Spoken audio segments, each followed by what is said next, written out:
আসসালামু আলাইকুম রহমতুল্লাহি বারাকাতুহু। গ্রামের পুকুরের মাছ ধরার দৃশ্য, কিভাবে জাল দিয়ে মাছ ধরছে।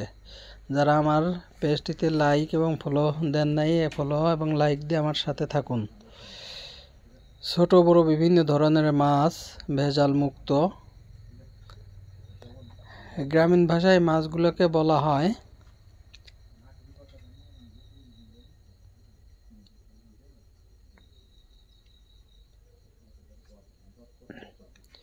সিলভার কাপ, পুঁটি কার্প, তেলাপিয়া, লাইলতিকা। কত রকমের মাছ যে আছে। যারা এখনো ফলো এবং লাইক দেন নাই, অনুগ্রহ করে ফলো এবং লাইক দিয়ে আমার সাথে থাকুন। আমেরিকান, মিনার কাপ, ফেন্সি কাপ, রুই মাছ, কই মাছ, পুঁটি কার্প, গ্রাস কাপ প্রভৃতি কত রকমের মাছ যা আছে বলে শেষ করা যায় না। বন্ধুরা, পরবর্তী ভিডিও পাওয়ার জন্য ফলো এবং লাইক দিয়ে সাথে থাকবেন। আপনার মূল্যবান সময়টুকু নষ্ট করার জন্য এবং সাথে থাকার জন্য অসংখ্য ধন্যবাদ। পরবর্তী ভিডিওতে আবার দেখা হবে ইনশাআল্লাহ।